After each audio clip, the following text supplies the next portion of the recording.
hoy. Les pido que por favor me suban el rango para poder compartir contenido. Por favor.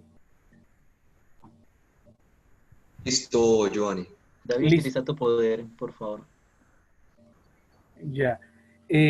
Bueno, como lo dijo Alejo, por favor, si yo estoy hablando de algún tema y no están entendiendo algo, tienen duda, no les dé pena interrumpirme. Uno dice, Giovanni, espere, ¿cómo así que esto? Listo. Entonces, no les dé pena preguntarme ni interrumpirme, que no hay ningún problema pues en explicarles. Entonces vamos a empezar acá a compartir. Me dicen si ven la pantalla, ¿sí? Sí, señor. Listo, perfecto. Entonces, ahí como un recuento de hace 5 minutos sobre lo último, habíamos hablado sobre Martín Lutero, que fue quien inició toda la cuestión de la reforma protestante, y esa reforma incitó a que otros movimientos protestantes también fuesen saliendo, ¿cierto? Fuesen saliendo, se fueran separando de la Iglesia Católica como tal. Veíamos pues que él tenía varias posturas en contra de la iglesia, más que todo sobre la opulencia del clero. Él tradujo la Biblia al alemán y a partir de él, esto es importante lo de la traducción de la Biblia, ¿por qué? Porque la iglesia siempre había mantenido la Biblia, perdón, en el idioma latín, que es la traducción llamada la Biblia Vulgata, que la tradujo San Jerónimo. Es la Biblia que tradujo San Jerónimo en latín. Pero entonces Martín Lutero decía algo que nosotros los católicos, ahí sí lo digo, llegamos apenas a comprender después del Concilio Vaticano II, es decir, por allá después del año 1963, hace poco más de 50 años. Nosotros comprendimos que la Biblia evidentemente debe estar en el idioma de nosotros, de cada país. Y eso apenas se vino a hacer hace 50 años. En cambio, Martín Lutero sí dijo desde el inicio, no, la Biblia la deben entender en el idioma cada persona, porque hay mucha gente que no puede estudiar latín. Entonces él trajo la Biblia en alemán y de ahí se fueron traduciendo Biblias a los lenguajes de las personas, pero la iglesia no aceptó eso. Vimos que también surgió otra reforma de Calvino, que fue otro reformador. Vimos que Enrique VIII también se separó de la iglesia porque no le quisieron anular el matrimonio para él casarse con la amante. Entonces lo que él hizo fue separarse de la iglesia y fundó la iglesia anglicana, que actualmente obviamente sigue viva y está presente pues en muchas partes del mundo. Vimos este pequeño mapita de cómo fue toda la cuestión del movimiento, de los movimientos protestantes en toda la Europa, y vimos por ejemplo cómo los naranjados, que son los luteranos, cogieron tantísima fuerza, ¿cierto? Y bueno, terminamos entonces acá para empezar a hablar del concilio.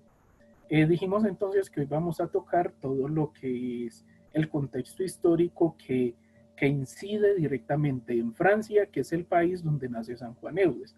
San Juan Eudes nació en Francia, ¿cierto? Nació en Normandía, él nace en Francia, entonces debemos de mirar cuáles son los aspectos históricos que impactan en el momento de Juan Eudes, en su nacimiento, qué es lo que se vivía cuando él estaba recién nacido y qué se vivía ya cuando él estaba más o menos grandecito, cuando ya estaba grande y maduro. Entonces, quise dejar hasta acá la semana pasada, no solo por el tiempo, sino porque este es el tema más importante y que más va a impactar a San Juan Eudes, que es el Concilio de Trento. Hace 8 días me preguntaban qué hizo la iglesia contra la reforma, qué respuesta dio a todo el movimiento protestante. Y la respuesta de la iglesia es esto, es lo del Concilio de Trento, que también es llamado el Concilio de la Contrarreforma. Como les dije, el concilio es una reunión del Papa y de los obispos donde se reúnen para tocar temas que son necesarios para la iglesia, para mejorar, para hacer cambios, para analizar la sociedad y demás, ¿cierto? Siempre que se hace un concilio, siempre se van a tener decisiones muy importantes. Nada más, por ejemplo, el Concilio Vaticano II. A partir del Concilio Vaticano II es que, por ejemplo, se dejó de celebrar la misa en latín, como ustedes saben.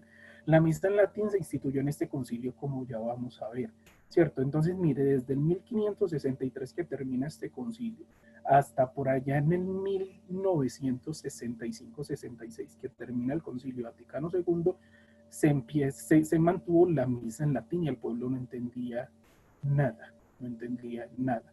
Y solo hasta 1966 es que se empieza a celebrar la misa en español, en inglés, en alemán, en portugués, en francés, en italiano, en la lengua de cada quien, ¿cierto?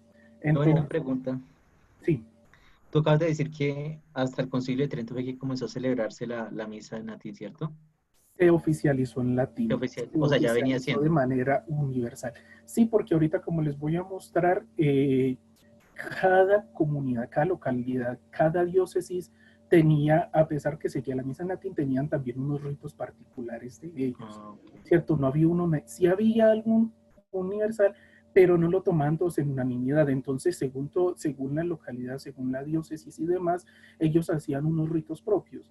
De hecho, como vamos a ver ahorita, una de las decisiones del Concilio de Trento era eliminar los ritos que no tenían más de 2 siglos de antigüedad. Entonces varios de esos ritos eran nuevos. Entonces, eliminando esos ritos, se decidió luego al final que solamente se iba a mantener el rito tridentino, que era el rito en latín, el que se mantuvo desde 1563 hasta el 1966. Imagínense ustedes, esos 400 años se mantuvo ese rito, ¿cierto? Y aún hay iglesias que lo mantienen, es mucho. Entonces, bueno, se inició este concilio de Trento, se reunieron los obispos y demás para mirar todos los problemas que habían surgido con los protestantes, porque eso está afectando muchísimo a la Iglesia Católica. Eso los está afectando muchísimo. De hecho, por ejemplo, el principal objetivo cuando se citó a este concilio, porque de hecho se tuvo presencia de algunos protestantes, el objetivo principal era reconciliar a los protestantes con la Iglesia Católica, era llegar como una especie de acuerdo, pero eso no fue posible, no fue posible como llegar a una especie de acuerdo entre protestantes y católicos. ¿Por qué? Porque para esta fecha los movimientos protestantes ya se habían anclado en varios países y obviamente con varios reyes. Entonces, aparte de ser una cuestión, por ejemplo, religiosa, era también un problema político. Era un problema político porque había reyes que no les convenía estar en la Iglesia Católica por las posturas del Papa. Entonces, por ejemplo, estar con Lutero, con Calvino, con el rey Enrique VIII, les era, por ejemplo, más viable para manejar territorios, para crear diócesis, para controlar el clero, para tener a la religión en favor del reino de cada uno de ellos. Entonces no fue posible llegar a un acuerdo en este concilio entre protestantes y católicos, y de hecho el resultado fue todo lo contrario. En vez de reconciliarlos, los alejó más. Es decir, se generaron posturas y problemas que lo único que hizo es que ustedes por allá, nosotros por acá, ustedes nos rechazan esto, nosotros les rechazamos esto, y sencillamente no podemos vivir bajo la misma casa, y evidentemente se formó un problema más grande que también desató en guerras de religiones. Entonces, bueno, se inicia este concilio, se decretan, por ejemplo, normas para la cuestión de la organización de la iglesia que surge, que se continúan hasta el siglo XX, es decir, hasta el Concilio Vaticano II. Hasta el Concilio Vaticano II duran muchas cosas. De hecho, todavía tenemos muchas cosas pues, de Trento en la cuestión de la mentalidad y demás, ¿cierto?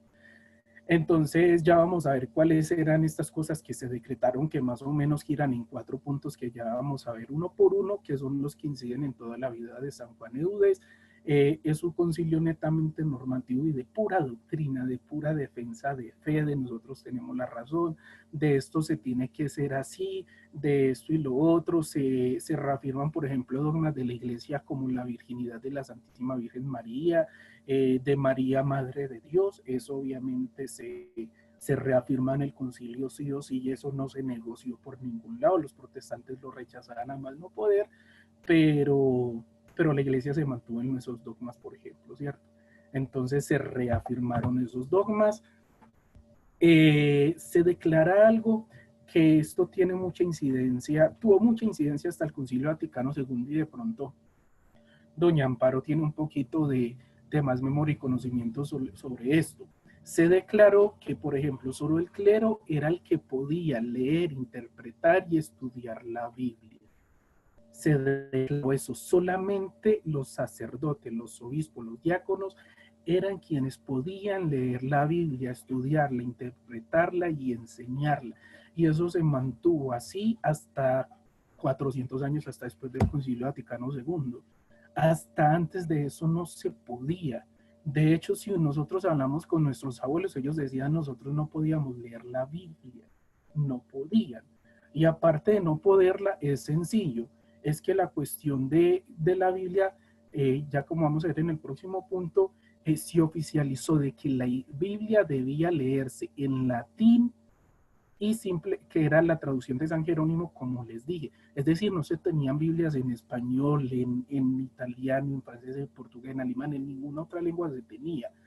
Y sinceramente, los abuelos de nosotros, por ejemplo, aparte de que no les dejan leer la Biblia, muchos no habían estudiado ni sabían latín. Eso es lo más obvio, ¿cierto? No sabían latín. Entonces, ¿qué pasó?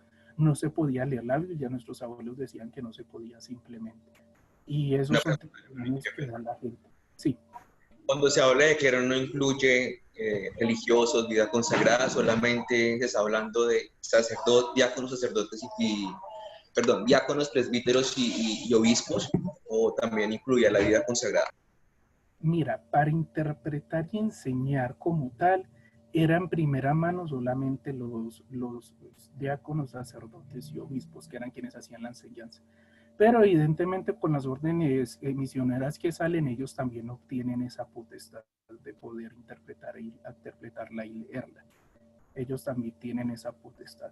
Pero de primera mano fue simplemente el clero. Era el clero y era más que todos los religiosos que eran ordenados sacerdotes. Un religioso normal sí sabía latín y la podía leer, pero un religioso normal por lo general no la enseñaba porque no tenía esa potestad. Si solo era religioso y no ordenado.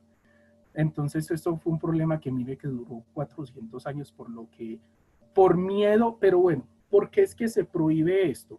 Porque la iglesia quedó con el miedo de que los fieles la interpretaran a la manera que ellos quisieran y se siguiesen tuviendo problemas como los que pasó con Lutero, ¿cierto? Entonces, como él interpretó a su manera, empezó a promulgarla y ¿qué pasó? Eso generó un problema que mire la división tan grande que creó. Entonces la iglesia diciendo, para evitar esos problemas, entonces los únicos que van a poder interpretar la Biblia son los sacerdotes, los diáconos, los obispos y religiosos que sean sacerdotes, ¿cierto?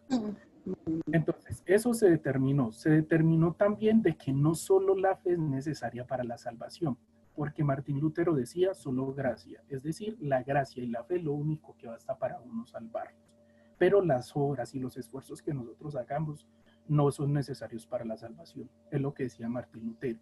El concilio va a decir, no es solo necesaria la fe y la gracia, que por supuesto es necesaria, pero también se hace muy necesaria las obras, es decir, la vivencia de la caridad. ¿Por qué? Porque toda la vida de Jesús no solamente fue fe, fue la vivencia de la caridad con los enfermos, con los pobres, con los menos necesitados. Entonces el concilio dice, a ejemplo de Jesús, vamos a vivir las buenas obras para poder alcanzar la salvación. No es solamente gracia como dice Martín Lutero, ¿cierto?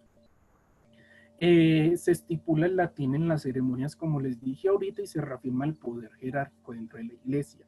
Es decir, se reafirma que hay un papa, que hay unos obispos y que hay unos sacerdotes que evidentemente tienen la dirección y la responsabilidad de formar y guiar a cada uno de los fieles. Esa es otra decisión que se toma en el concilio.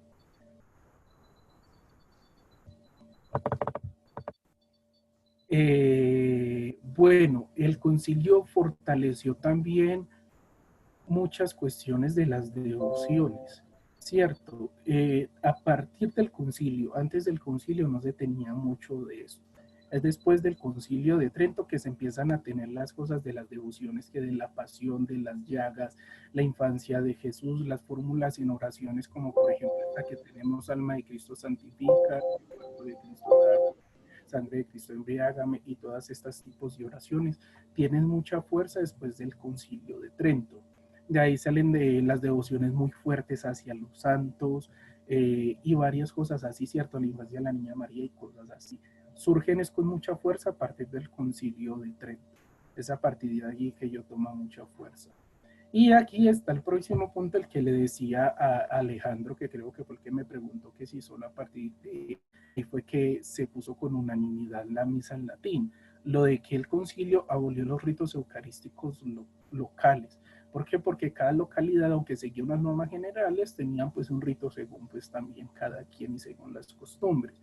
Pero ¿qué hace Trento? Para poder tener una unidad, una unanimidad en toda la iglesia, elimina todos esos ritos de modo que solamente deja la misa tridentina, que es la misa en latín. No sé a quienes de acá les tocó. A mí, por ejemplo, cuando estudié allá en Medellín latín, el profesor, una eminencia en latín, y el examen final de latín fue celebrar la misa en latín con nosotros, es decir, la de rito tridentino. Teníamos que responder así en latín, teníamos que decir las oraciones en latín, no era fácil tampoco, pero bueno, es un rito que duró durante 400 años, que a algunos les tocó. Por ejemplo, mi abuelito me contaba que a ellos les pasaba, pero que eso sí no entendían nada. Es decir, que respondían como por inercia ya lo que se aprendían de memoria. Y sabía de que yo de aquí voy a responder esto, voy a responder esto, pero no sabían qué decían, ¿cierto? Entonces tocó la misa así, es lo que conocemos como la misa de espalda, con unas vestiduras litúrgicas muy ostentosas, que con hilos de oro y cosas así, pero bueno, el sacerdote siempre dando la espalda al pueblo, siempre hablando en latín, siempre orando en latín, y esta fue la misa tridentina que se oficializó de manera universal en el Concilio de Trento. Esa fue una de las decisiones, va a ser esa misa como tal, ¿cierto que sí? Sí. Toda la evangelización en iglesia gira en torno a la palabra de Dios, porque lo que se pretende, el objetivo principal es mostrar a Jesús, pues hombre que evangelizado, y que pues nosotros como en testimonio debemos hacerlo, ¿no? Mi pregunta es debido a que los misioneros, no sé cómo en la época del Concilio de Trento, cómo se llevaban, con qué evangelizaban los misioneros, cuál era como tal el libro de apoyo, o sí, o sea, no sé cómo se vivía en la época de la evangelización, porque estamos hablando de que suprimían cosas, y sobre todo que la Eucaristía estaba solamente en latín. Entonces, mi pregunta también va en torno, ¿nunca se hablaba o nunca se daba una enseñanza también en la lengua nativa de cada nación o de cada pueblo, bueno, Mira, para evangelizar por fuera se hablan obviamente la lengua del pueblo. La evangelización, la catequesis y la formación se llevaba a cabo mediante de manuales de piedad y manuales de catequesis. Eran unos libritos.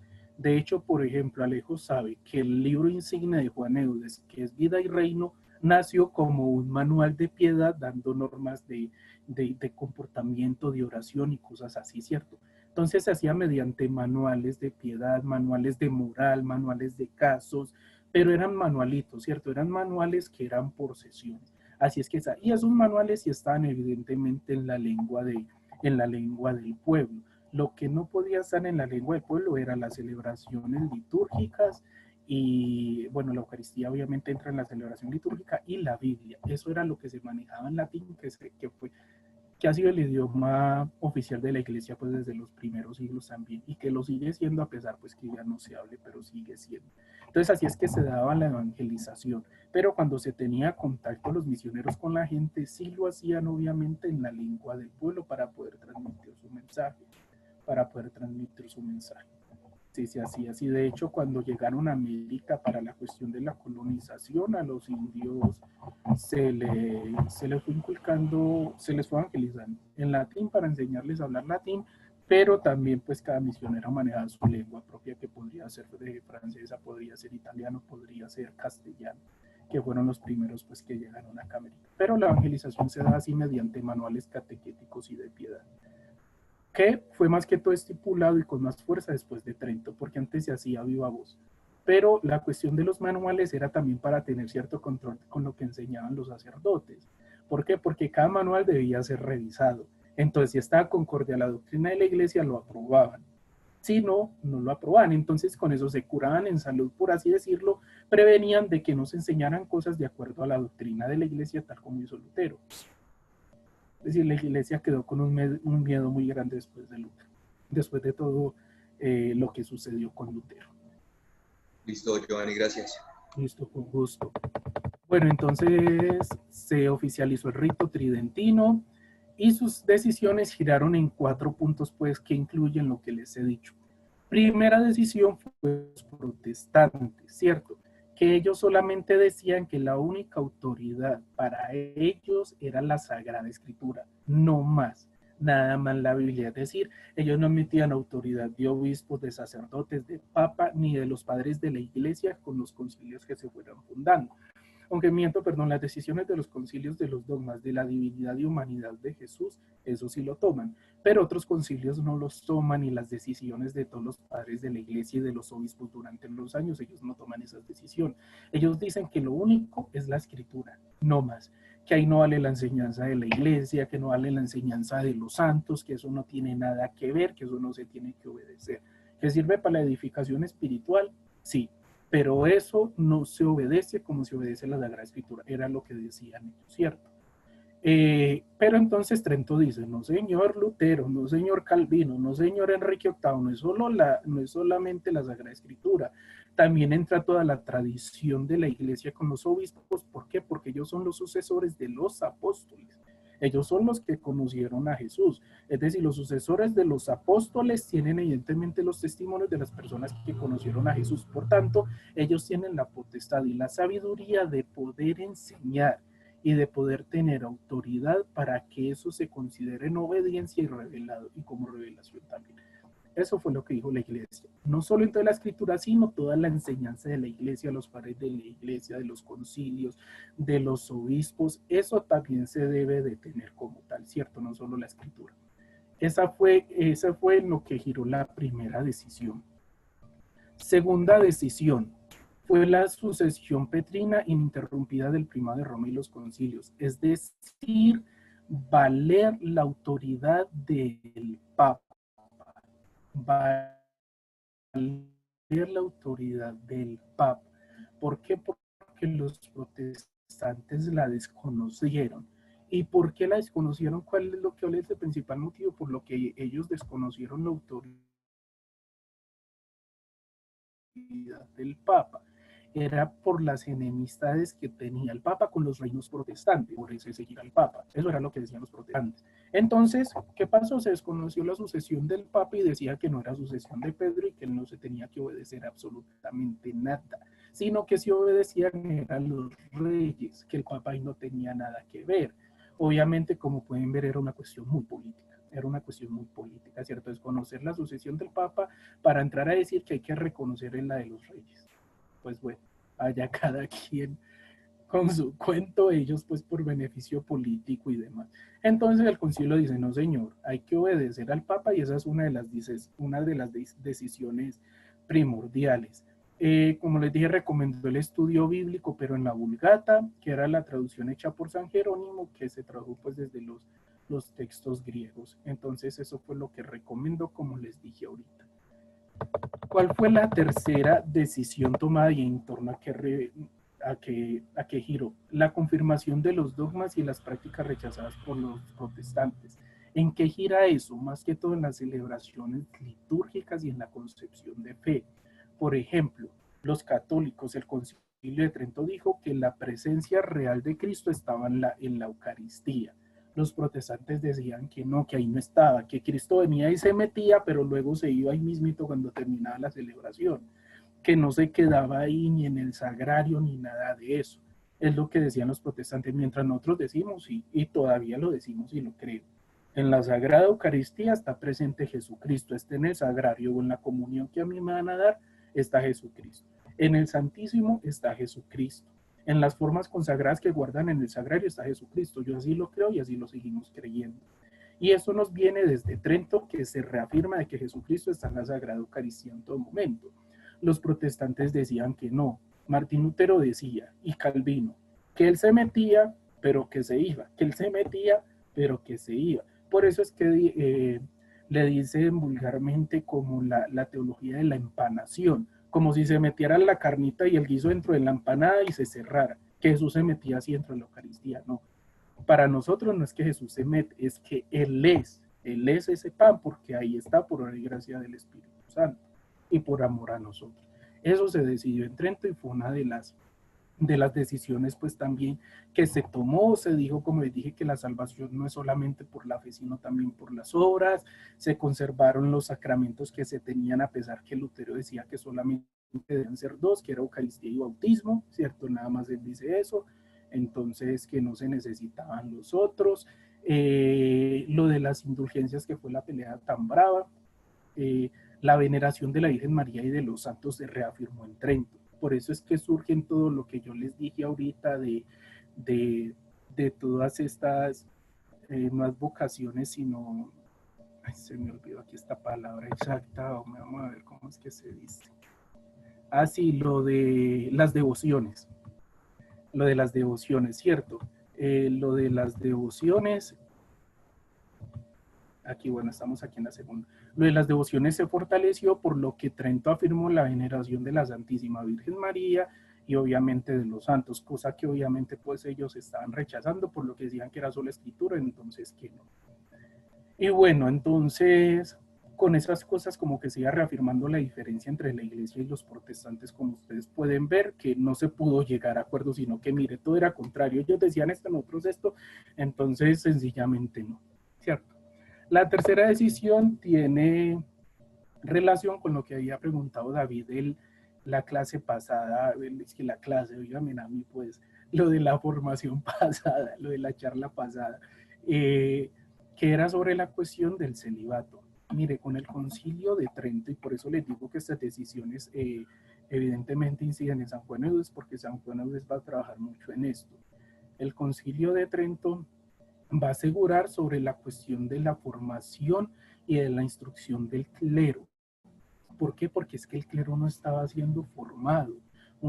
El que quería ser sacerdote solamente tenía que aprender latín en 6 meses y vivir en una iglesia 6 meses. Y al año o 2 años máximo a él lo ordenaban sacerdote.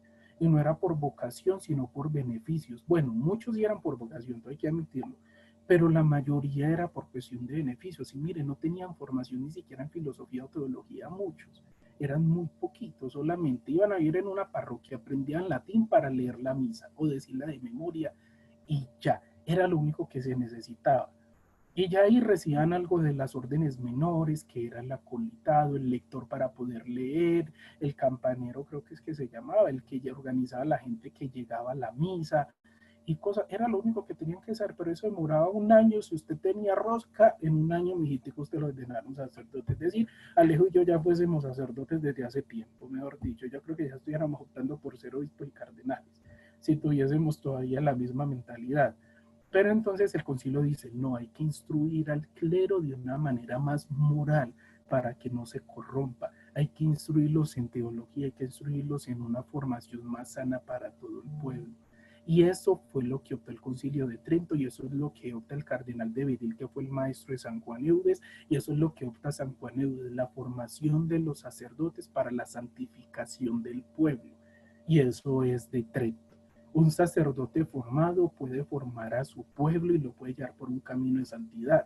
Pero si el sacerdote era inmoral, no le importaba nada, no sabía nada, díganme ustedes qué les iba a brindar al pobre pueblo, no podía hacer nada, antes lo único que hacía era darle mal ejemplo. Entonces el concilio dice, no, para evitar todo eso vamos a instruir al clero. Entonces, ¿qué pasó? Se prohíbe el matrimonio completamente, porque es que no daban ejemplo, no celebraban misa por estar con la familia, no podían estar concentrados en el pueblo porque estaban perdiendo era de los maná de muchachitos que tenían, las escrituras de las iglesias y de los terrenos de la iglesia están a nombre del padre, entonces eso quedaba en herencia de los hijos, imagínense ustedes eso, entonces acumulaban un poco de beneficios y todo eso.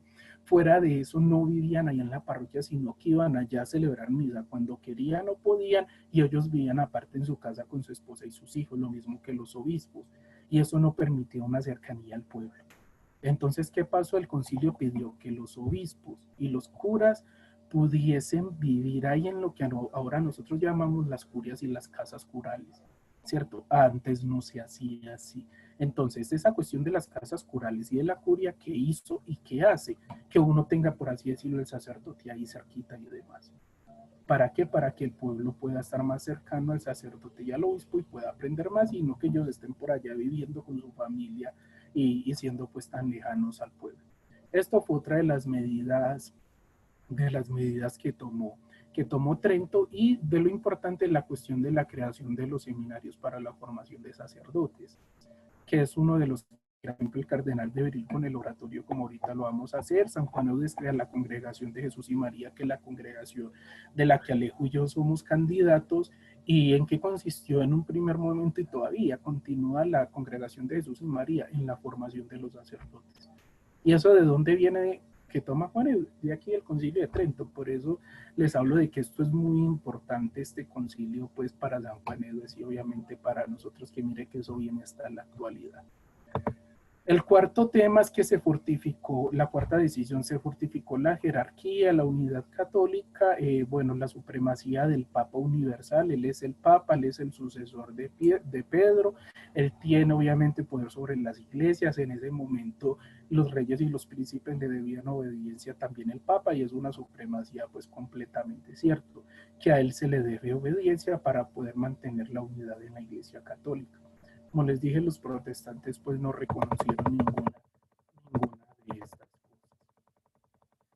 cosas. Vamos a continuar entonces. Esto no, bueno, esto sí es importante.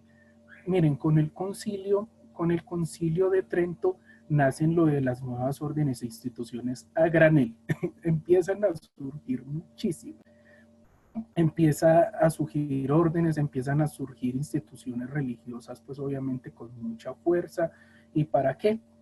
Para empezar a formar y evangelizar a todo el pueblo, y sobre todo por la cuestión de las misiones. ¿Por qué las misiones? Porque es que estamos en un tiempo, ya estamos sobre el 1500, y obviamente entonces para ese tiempo ya se había hecho lo del descubrimiento de América. ¿Qué sucede? Eso del descubrimiento de América despertó un celo misionero muy grande en el Papa, y el Papa obviamente veía que eran necesarias las misiones, no solo para América, sino para toda Europa, porque se comprendió que se necesita una reforma de la iglesia. ¿Qué pasó? Se necesitaban misioneros, y empezaron a surgir órdenes que enseñaban la doctrina y que empezaban a misionar. Entonces la misión empezó a ser en este siglo XVI un factor muy importante en la iglesia, que se tuvo en los primeros siglos, pero que se perdió porque no se estaba misionando en ningún momento. Y el Concilio de Trento recupera eso, y eso toma mucha fuerza también en los años 1600, y por eso es que San Juan Eudes es un enamorado de la misión. San Juan Eudes fue un misionero impresionante, como ya lo vamos a ver ahorita más adelante en unas diapositivas. San Juan Eudes toma este celo misionero que surge en los años 1500, y obviamente él también se hace un misionero con otras características muy particulares que son de un santo, y definitivamente San Juan Eudes después era un santo. Entonces nace, por ejemplo, el Oratorio del Divino Amor, que surgió en Roma. Creo que este era el de, no sé si el de Carlos Borromeo o el de San Felipe Neri, pero bueno, eran los dos oratorios más reconocidos antes del Cardenal de Berí, que los teatinos, los barnabitas, ¿cierto? Empiezan a surgir órdenes muy fuertes, e incluso nace la orden de lo que nosotros ahorita conocemos como los jesuitas. Los jesuitas es una orden que nacen ahí en ese siglo XVI para instruir al pueblo, para instruir a los fieles y para enseñar la doctrina católica. Giovanni, ¿Sí? yo no sé, o sea, yo le pregunto a ellos si saben que es una orden religiosa porque, bueno, Giancarlo sí lo sabe, pero los demás, yo les invito a que pregunten en conceptos que dice Giovanni, uno a veces los da por sentado o que lo sabe, entonces sería bueno si llegaran a preguntar esas cositas como que a veces dice uno son bobas, pero que son muy importantes. Sí, miren, órdenes religiosas, comunidades religiosas, ¿cierto? Es simple, empiezan a surgir las personas sacerdotes, los mismos religiosos dentro de su misma comunidad, en la necesidad de formar comunidades. ¿Para qué? Para tener sacerdotes. Ellos de pronto veían que de pronto, un ejemplo, que su comunidad no estaba muy interesada en esto, en la evangelización y la misión. Pero entonces, un ejemplo, a mí sí me dieron que yo siento que es necesario, entonces, ¿qué hago yo? Me doy como un pasito aparte de mi comunidad, fundo una comunidad que esté interesada en evangelizar y en misionar. Y así empiezan a salir todas esas comunidades con ese celo de los cristianos de los primeros siglos. Entonces, esos son las órdenes religiosas o las comunidades, ¿cierto? Comunidad religiosa, conjunto de órdenes de hombres, más que de hombres, porque las mujeres en ese tiempo no se les permitía como que misionar mucho. Entonces empiezan a misionar. Esas son las órdenes religiosas y las comunidades que van saliendo. Y eso toma mucha fuerza es con el Concilio de Trento, de que son quienes lo hacen. Ahí esta diapositiva quedó aquí muy grande. Nacen, por ejemplo, los capuchinos, que es una parte de orden franciscana, aquí no vamos pues aquí a profundizar sobre esto. Nace el oratorio de San Felipe Neri. ¿Qué es el oratorio? El oratorio es como una especie de casa o seminario donde se comienzan a formar los sacerdotes. Cierto, les dije que una de las decisiones del Concilio de Trento, en la segunda decisión, consistía en la formación de los sacerdotes, ¿cierto? En cuestión de moral, en cuestión de doctrina y en cuestión de la teología. Entonces, por ejemplo, Felipe Neri, que luego fue considerado santo, fundó un oratorio en Roma, es decir, un seminario, en donde se dedicaban a rezar, a cantar, a estudiar la Sagrada Escritura, a comentarla, ¿cierto? Y obviamente se dedican al servicio de los enfermos y a la formación del pueblo. Eso es muy bonito. ¿Por qué? Porque miren, el cardenal de Beril, que es el maestro de San Juanelo, ¿es cierto? San Juanelo fue discípulo del cardenal de Beril. Cardenal de Beril toma este modelo del oratorio de San Felipe Neri para luego formar el oratorio en Francia, obviamente con unos matices pues diferentes, ¿cierto? Pero mire que toma ese modelo de poder una casa, formar los sacerdotes, estar preocupado por el clero, estar preocupado por los fieles y demás. Entonces, estos son decisiones que van naciendo después de o con el Concilio de Trento, que son muy buenas y que obviamente vienen hasta el día de hoy a nosotros. Entonces, miren que el Concilio de Trento, a pesar que prohibió varias cosas por miedo, miren todo lo bueno también que nos trajo el Concilio de Trento, que obviamente nos trae, son decisiones que se vienen hasta ahora y que nos benefician muchísimo.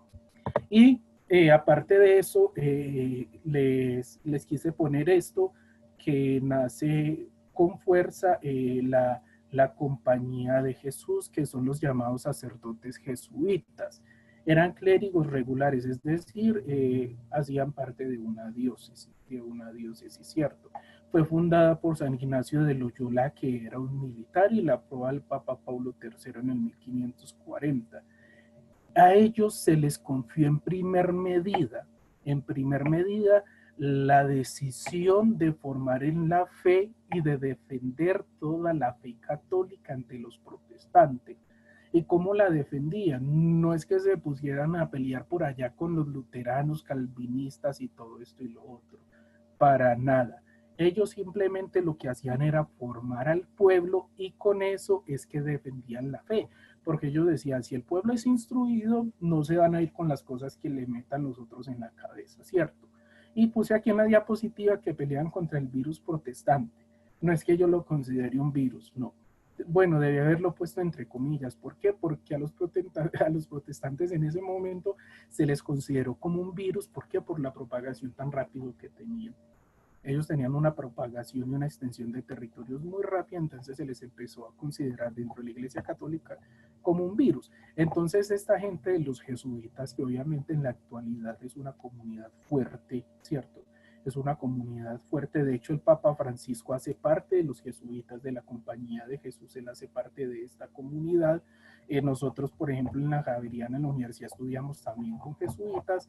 Es una comunidad que fue muy, muy importante durante ese siglo. De hecho, ellos tenían varias cosas. Por ejemplo, el lema de ellos era para la mayor gloria de Dios. Todo para la gloria de Dios. Era lo que decían ellos, que en latín es ad maiorem Dei gloria.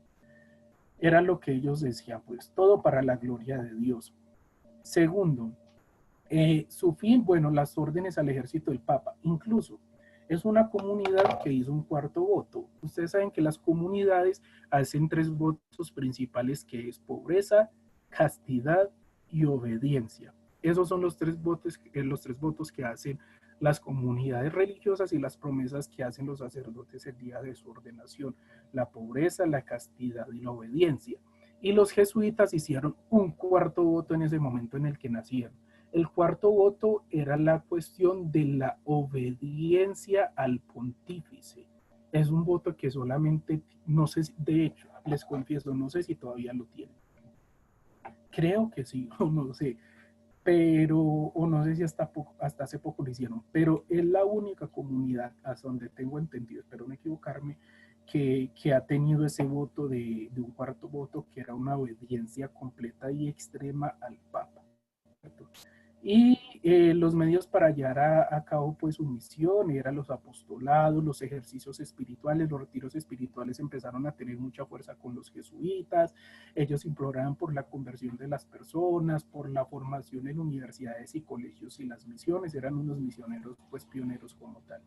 Entonces fue una orden muy importante y miren, fue tan importante y por qué la quise poner, no solamente por la importancia que han tenido ellos en la evangelización, sino que es una comunidad que también incidió en el pensamiento de Juan Eudes. ¿Por qué? Porque Juan Eudes estudió con los jesuitas en un colegio, él se formó con jesuitas. Y yo creo que también, por ejemplo, la inteligencia de San Juan Eudes, el amor por la escritura y por los padres de la iglesia, yo creo que nació también en la incidencia que le dieron los jesuitas en su momento, porque Juan Eudes estudió en un colegio que era dirigido por los jesuitas. De hecho, San Juan Eudes se refiere a ellos como la Santa Compañía de Jesús, no como la Compañía de Jesús, la Santa Compañía de Jesús. San Juan Eudes, sin lugar a dudas, los admiraba mucho porque fueron una comunidad que le hizo, que le ha hecho mucho, mucho bien a la iglesia y que ahora entienden el mensaje evangélico y demás, ¿cierto? Entonces por eso quise ponerles esta orden de los jesuitas. Bueno, estaba la América cristiana, el descubrimiento de América, como les dije, toda la evangelización. Y bueno, ¿alguna pregunta hasta acá antes que entremos en estos acontecimientos? Y luego en lo de San Juan. No sé si tengan alguna pregunta. Sí, sí, yo tengo aquí una pregunta. Bueno, pues no sé si se me pasó, pero me decía que, digamos, la formación de sacerdotes, los seminarios iniciaron después del Concilio de Trento, ¿sí? Entonces, ¿cómo era esa formación antes y cómo se hacía como para elegir a esos sacerdotes, a los que Mira, iban a ser sacerdotes? mira, ¿cómo se hacía lo de la formación de los sacerdotes y de la elección de los candidatos? Primero eran quienes eran personas nobles, es decir, de la clase media alta y de la alta. La familia ofrecía un sacerdote o ellos lo hacían. ¿Por qué? Porque el ser sacerdote le adquiría beneficios a la persona. A usted le daban tierras y a usted le daban casas y territorios. Entonces era, por así decirlo, un negocio jugoso que muchos tomaban y otros sí lo hacían por vocación. Segundo, simplemente el candidato podría ser llegar cercano a su parroquia y hablando con el padre, se enviaba una carta a Roma y lo admitían para que luego él entrara a formarse dentro de la iglesia suya, dentro de su parroquia. Entonces en la parroquia con el párroco, él empezaba, bueno, vivía en su casa, pero iba a la parroquia, lo que hacía era aprender latín. ¿Para qué? Para aprender simplemente a decir la misa de memoria o leerla. Y ahí lo formaban dentro de ese año, 2 años, pero no era dentro de un seminario, dentro de un oratorio, sino que era en la parroquia. Y si alguien tenía vocación, pues se acercaba a normal. Pero la formación era así, simplemente era aprender a leer latín y aprender a decir la misa en latín. Esa era la formación, por eso es que el pueblo no estaba siendo formado, muchachos y muchachas. Sencillamente, mire que es que los sacerdotes en ese tiempo sí habían unos muy santos, pero habían otros que no se preocupaban porque no tenían formación. Solamente hasta después es que con el oratorio y la fundación de seminarios se empiezan a formar dentro de una manera más estricta y eso nos llega hasta el día de hoy. Pero lo hacían era así en parroquias, como les dije, simplemente aprender las cosas básicas. Vale, vale, muchas gracias. Y otra pregunta, pues como digamos, como también ya nos explicaba, que los únicos que podían leer la Biblia y esto eran los que pertenecían al clero, ¿sí? Entonces también leí ahí que decían que en el oratorio de San Felipe Neri habían sacerdotes y laicos. ¿Cuál era el papel de esos laicos dentro de él? Los laicos entraban a formarse como sacerdotes, es decir, primero inicia el oratorio con unos ordenados, el clero, como inició, por ejemplo, la congregación de Jesús y María, que eran unos sacerdotes, ya eran ordenados, que hacían parte del oratorio de Beril, ¿cierto? Y ya lo que eran los fieles, ¿cierto? Los laicos eran personas que entraban a formarse para que para ser sacerdotes o para escuchar la enseñanza de la palabra de Dios, pero ellos luego, por ejemplo, no la enseñaban. Entonces los sacerdotes ellos entran ahí como especie de asociados o laicos comprometidos, por así decirlo, pero era para escuchar las enseñanzas de los sacerdotes que sí estaban en capacidad para interpretar la Biblia. Listo, muchas gracias. Con gusto. Una pregunta, bueno, se habla de oratorios en cuanto a comunidades religiosas y órdenes consagradas, ¿no? No sé si en esa época se veía un poco la distinción entre seminarios diocesanos, no sé si ya se habían instituido, y órdenes consagradas. No sé ahí cómo si fue tiempo después ya se hizo la distinción o mucho antes. Entonces quisiera saber cómo esa parte, ¿no? Y además de la distinción entre ser oratorio, no sé si es algo igual o si es igual, y ser seminario. Mira, como recién estaban, primero, como recién estaban fundados lo de los seminarios oratorios, tenemos que mirarlo con la mentalidad de ese tiempo, como no estaban bien delimitados, como que no había mucha diferencia. No había como que, ahora sí obviamente tenemos la diferencia clarísima. Cierto que una cosa es una comunidad religiosa, otra cosa es un seminario diocesano, pero en ese tiempo como que no se tenía muy claro eso. Ya simplemente pues sí se empiezan a formar, para las diócesis mandan a oratorios que van surgiendo, pero no. Ya la distinción de clero secular y comunidad religiosa, que eran monjes y religiosos, esa parte sí se tenía muy diferenciada, pues cierto.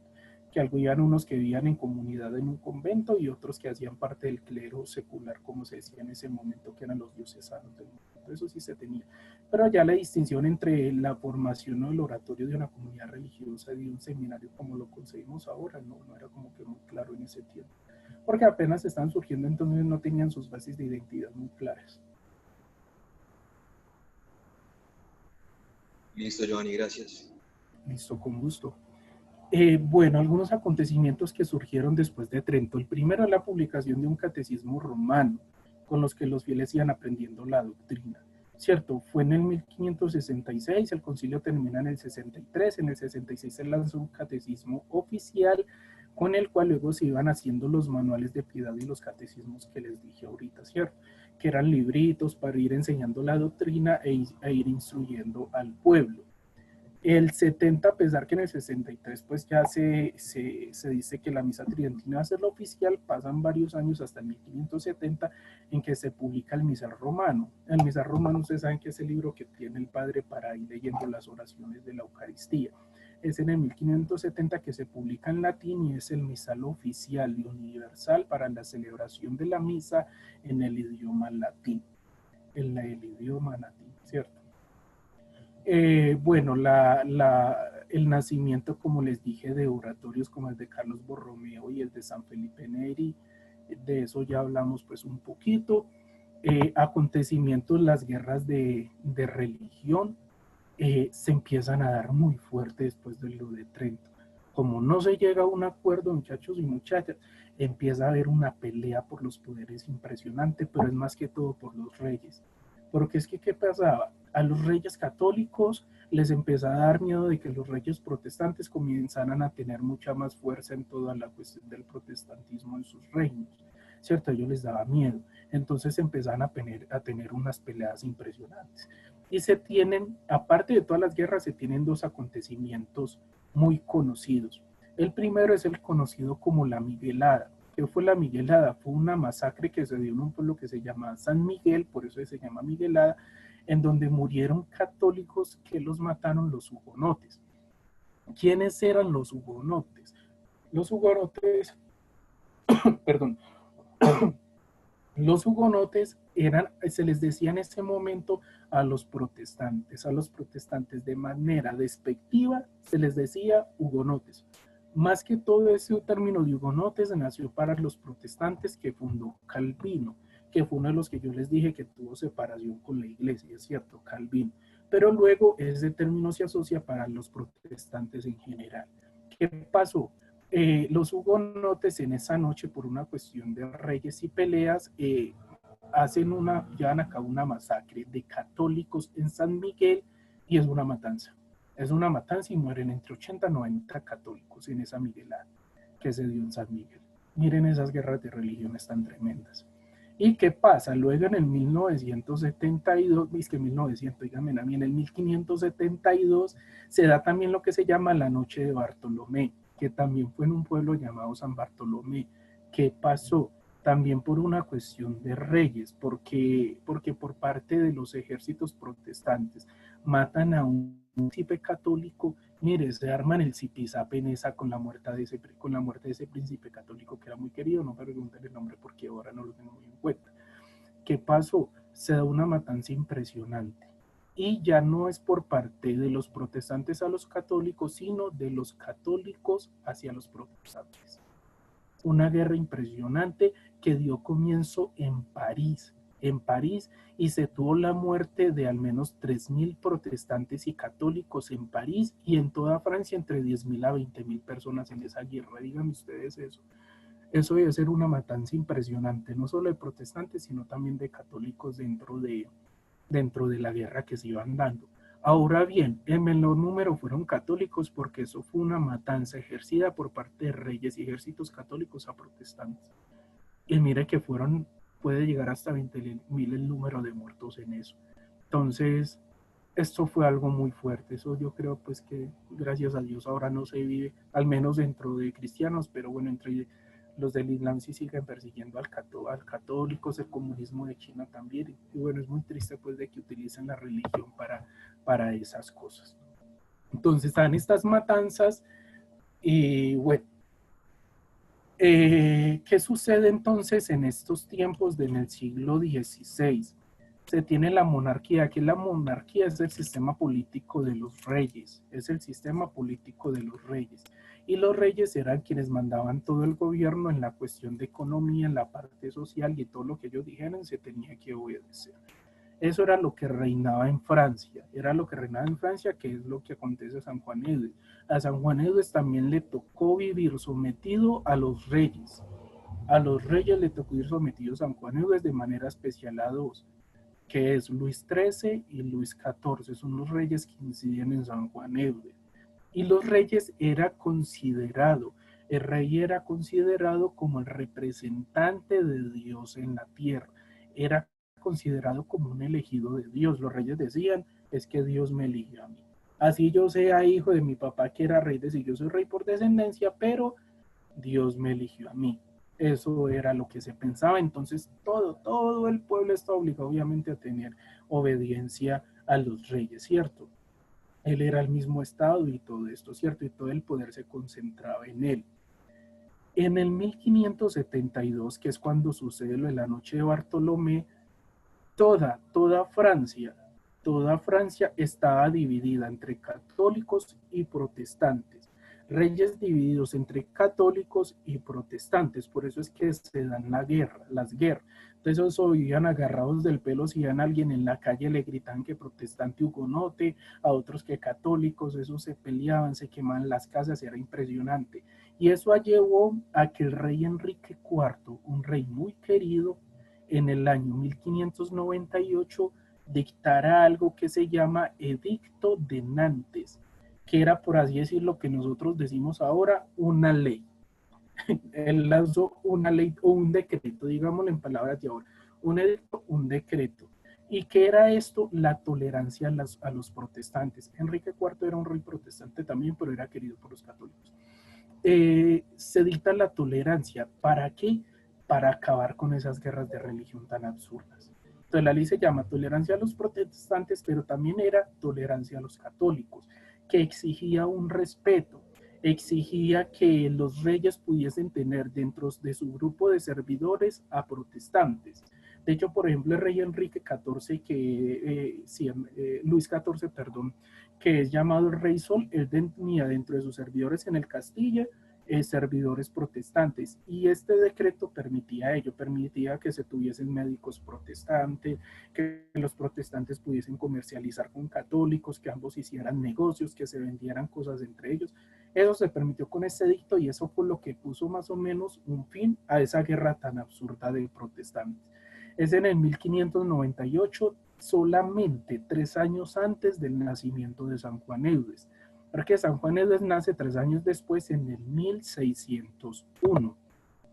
Entonces ya en el siglo XVII, que es a partir del año 1600, que es en el siglo que nace San Juan Eudes, se tienen grandes movimientos. Y se los voy a señalar en rojo porque son los grandes movimientos que se tienen en Francia, y que estos movimientos, vamos a ver cada una de las características que les tengo ahí en rojito, van a incidir todas todas, absolutamente todas en Juan Eudes. Él las va a abarcar, pero mire que son cosas muy buenas.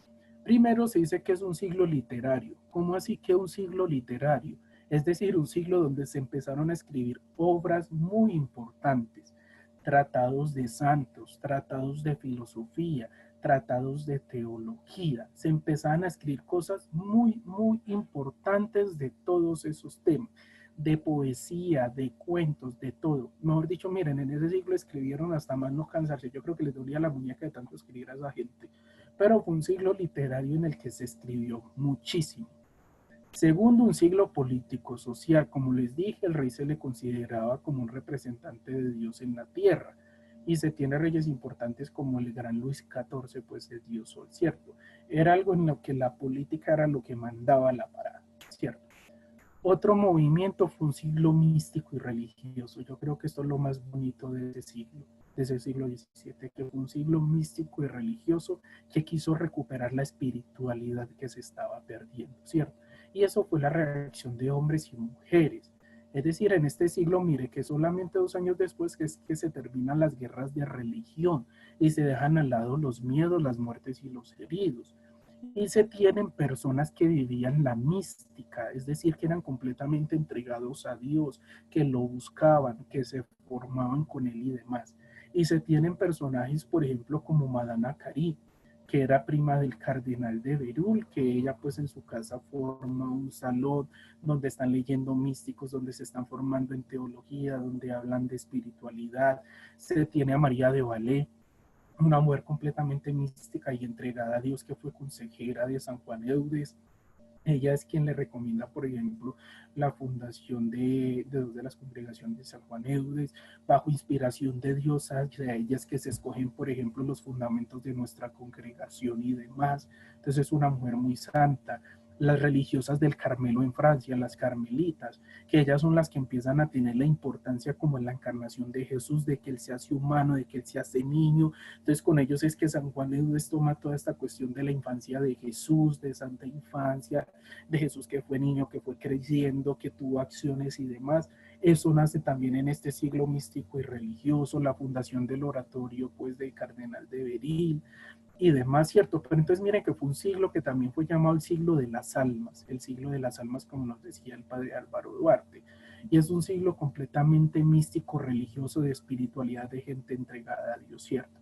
Entonces es un siglo esta parte, este movimiento que también va a incidir en San Juan. Entonces tenemos literario, lo político, lo místico y religioso.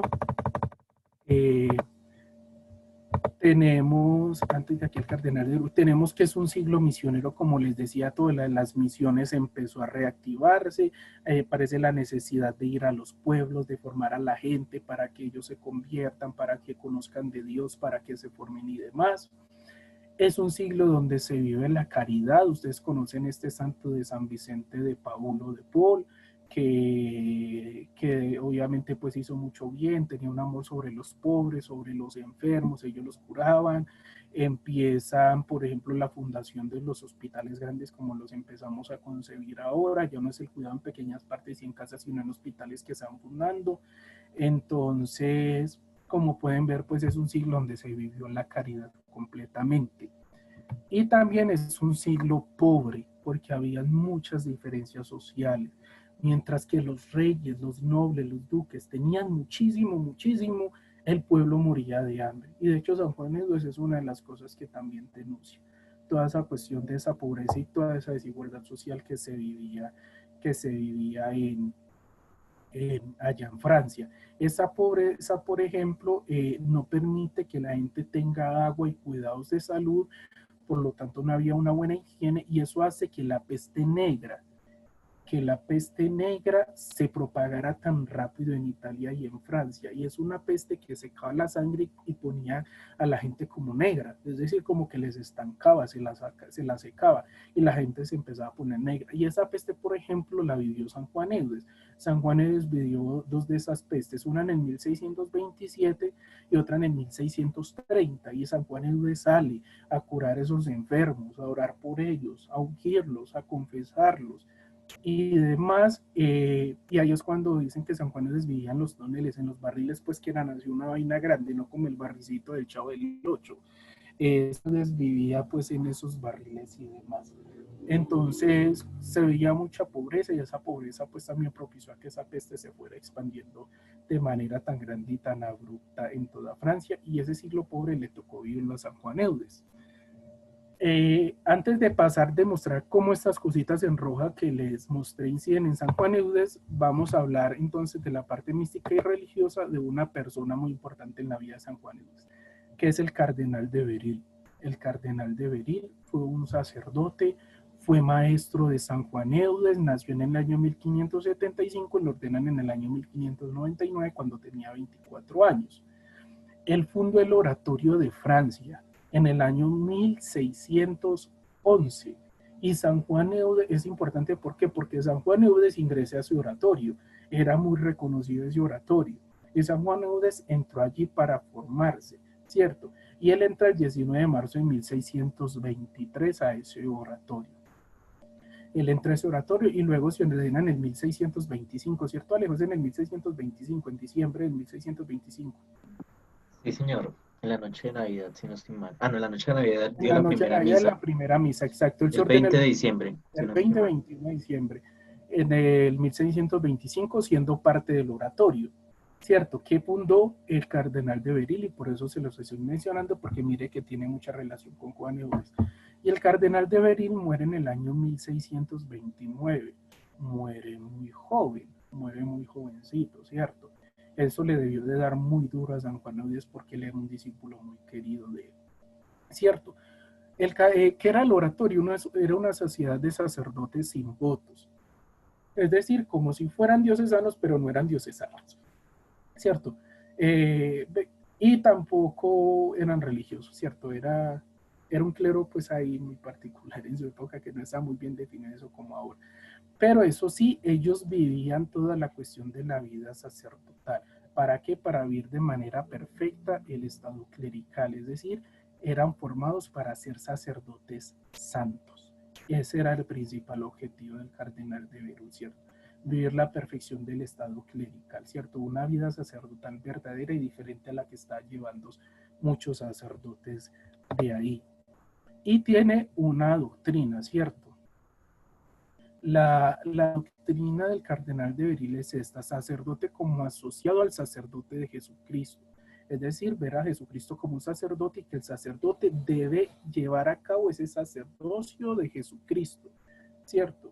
Y obviamente aquí incide en lo que también nos va a hablar San Juan Eudes, de vivir en referencia constante a Jesucristo, ¿cierto? Beril toma esto de los místicos de aquel tiempo, ¿cierto? Y San Juan Eudes toma esto de los místicos y obviamente la enseñanza de Beril, de vivir en referencia constante a Jesucristo. Entonces ya San Juan Eudes aquí es cuando toma lo de formar a Jesucristo para vivir como Él, es decir, para ser otro Cristo sobre la tierra. Eso lo aprende San Juan Eudes de los místicos y del cardenal de Beril. Entonces por eso se los estoy mencionando, porque es muy importante, ¿cierto? Y dice también que nos decía el padre Álvaro Duarte, esto yo lo quise poner, que la adoración beruliana se convierte en amor, en deseo y en comunión, y que por eso la vida cristiana es la vida en Cristo, que es finalmente la vida de Jesús en nosotros, como lo dice Gálatas 2:20, ¿cierto? Que es la cuestión de la formación de Jesucristo, la continuación de la vida de Jesucristo. Entonces, si Gálatas 2:20 dice, ya no soy yo quien vive, sino que es Cristo quien vive en mí, ¿cierto? Es la vivencia de Cristo en mí. Esto es lo del cardenal de Berul, y ustedes ven que eso es muy parecido a todo lo que nos habla San Juan Eudes, ¿cierto? Es muy parecido a lo que nos habla San Juan Eudes, y esto era lo que se enseñaba ya en el oratorio de Francia de Beril y lo que toma San Juan Eudes. Ahora bien, entonces, estos grandes movimientos de la parte literaria, de la parte política, del siglo místico y religioso, de la parte misionera, del siglo de la caridad y de un siglo pobre, que son acontecimientos y movimientos del siglo XVII en Francia, todos inciden en Juan Eudes, como vamos a ver en esto. Mire, San Juan Eudes toma y se impregna de los grandes movimientos del siglo XVII. Primero, era un siglo literario. San Juan Eudes obviamente lo impacta de manera positiva toda esa parte literaria. ¿Por qué? Porque San Juan Eudes escribe muchísimo. Tenemos 13 tomos de obras con libros gordos. Y dentro de esas obras hay varios libros: Vida y Reino, La vida de María de Valdés, las cartas de Juan Eudes, el libro sobre el bautismo, el contrato del hombre con Dios, los libros que hablan sobre el corazón admirable de la Santísima Virgen María, el buen confesor.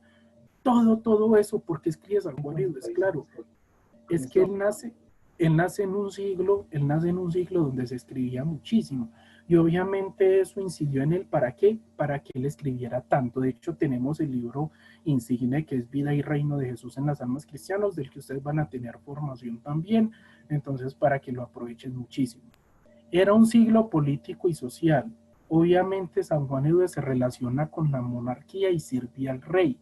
De hecho, San Juan Eudes tuvo muy buena relación con el rey Enrique XIV. San Juan Eudes completamente obedecía al rey, y ellos también podían costear misiones y demás. Entonces mire que eso incidió. Otra parte, siglo místico y religioso. Obviamente San Juan Eudes tomó ese misticismo, pero lo bonito es que San Juan Eudes toma la mística de ese tiempo y no la deja por allá elevada, sino que lo que él hace es aterrizarla y encarnar esa espiritualidad, diciendo que sí, la formación de Dios en nosotros, pero eso donde se debe de hacer, aquí en la tierra, con cada una de nuestras acciones, con cada una de nuestras palabras, con nuestro pensamiento y nuestro corazón. Y por eso San Juan Eudes también es un místico, porque él habla de ser Dios, él habla de ser otro Jesús sobre la tierra. ¿Mediante qué? Mediante la formación que le hacemos con todas nuestras acciones, pensamientos, diciéndole constantemente que lo estamos amando. Entonces mire que esta parte religiosa y mística también incide en San Juan Eudes. Era un siglo misionero, y San Juan Eudes predicó casi 120 misiones a lo largo de toda su vida. Misiones de 2 y 3 meses y 4 meses y 5 meses. ¿Cierto? Y en las misiones confesaban, en las misiones hacía que la gente regresara a la iglesia y tuviera una vida más santa y demás. Entonces mire que ese siglo misionero incidió en que San Juan Eudes fue un completo misionero de los buenos, porque es que tantas misiones de Ave María. Es impresionante todo lo que pudo predicar y enseñar. Y dicen que las misiones impactaban mucho, y en ese tiempo no había micrófono, entonces decía que él era de un vozarrón para que todo el mundo, mejor dicho, lo escuchara. Y de hecho dicen que él era un león al predicar, es decir, con fuerza y autoridad, pero era un cordero al confesar, es decir, sencillo, acogiendo con cariño, acogiendo con amor.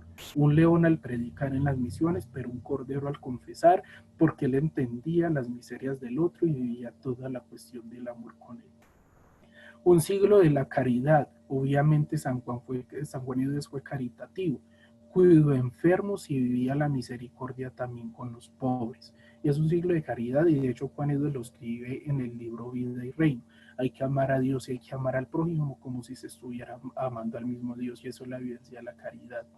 Y obviamente un siglo pobre, y él vivió la pobreza y formó a sus discípulos en ella, porque en los escritos sacerdotales de Juan Eudes él está escribiendo sobre la cuestión del desprendimiento y la renuncia.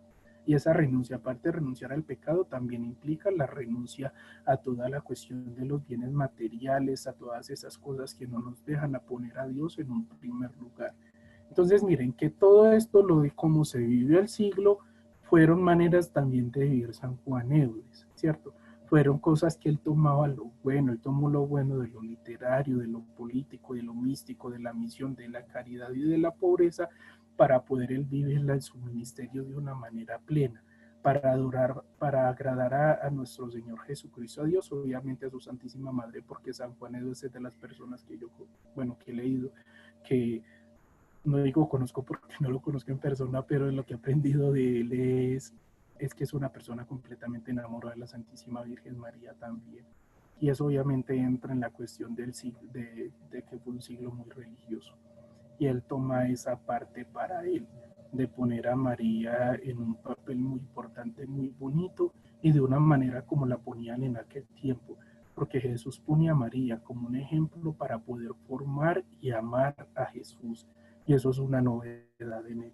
Él no la ve simplemente como la señora, como la muchacha que es una virgen y que es la madre de Dios y Jesucristo.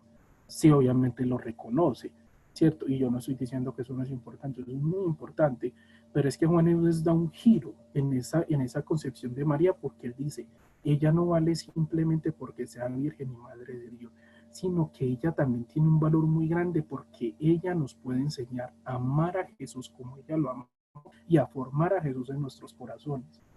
Y yo no sé si antes otro santo había escrito de eso, porque la verdad no creo, y en lo que yo sé no se había escrito esa parte de este papel mariano tan importante. De hecho, la concepción de la María actual gira en ese torno, ¿cierto? De mirar a María como un ejemplo de discípula, de formación a Jesús, que comunica a Jesús.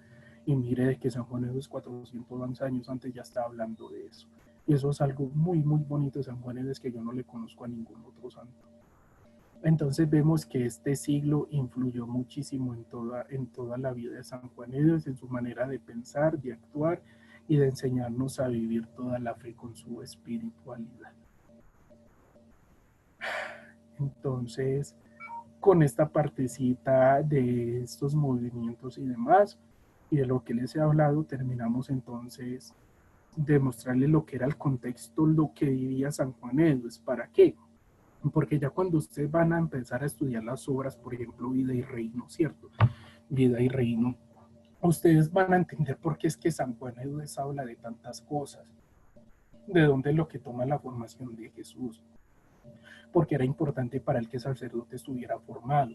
Y vamos a hacer entonces que era por el descuido de la formación de los sacerdotes, que esto lo toma de Beril, esto y lo otro, ¿cierto? Por eso es importante estas cositas históricas que les he mencionado en este momento de la vida de San Juan Eudes. No les he hablado mucho de Juan Eudes porque Leo me dijo que hablar era de los acontecimientos históricos. Ya de San Juan Eudes de pronto les hablé a otra persona, ¿cierto? De manera más directa. Yo les hablé de toda la cuestión histórica, política, social que se está viviendo en el momento para poder comprender el por qué San Juan Eudes piensa de tal manera y por qué escribe tantas cosas, y vemos que es que todo ello es resultado de todos estos problemas que se están viviendo en este momento. Entonces mire que él era muy inteligente de poder leer los signos de los tiempos, como dice el Evangelio, de ver la realidad para poder escribir, enseñar y formar de acuerdo a lo que se está viendo en este momento. Es decir, él no escribe por escribir. Él fue un hombre muy inteligente porque escribe según lo que se estaba viviendo para poder formar a la gente en ese momento con todo ello. Entonces, muchas gracias. Hasta aquí entonces termina la parte de esta formación histórica. Espero que obviamente no se tienen que aprender todo eso ni nada, pero sí que les quede como una pequeña noción de todo lo que se vivía, que se les quede un poquito lo más importante y ver también cómo esos acontecimientos, a pesar de no ser muy positivos, surgen cosas tan buenas que tenemos hasta la actualidad, porque son muchas cosas buenas que tenemos a partir del concilio de Trento y que sigue hasta ahora, luego con los posteriores concilios y hasta la actualidad. Y obviamente con las enseñanzas y la espiritualidad valiosísima de nuestro santo fundador y de su patrono, que es San Juan Eudes.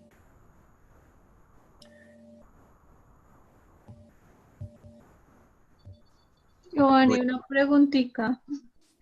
Sí.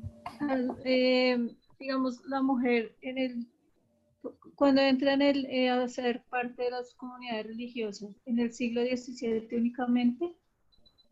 ¿O en el siglo XVI ya había empezado a ser parte de las comunidades? Y desde antes, solamente que eran de una parte, no eran de un trabajo evangelizador y apostólico tan activo como es ahorita, solo muy pocas. Cierto, en ese momento no se tenía ese papel como de la mujer así, que era pionera de la evangelización. Eran más que todo en el servicio a los sacerdotes y mucho en la oración, en la contemplación.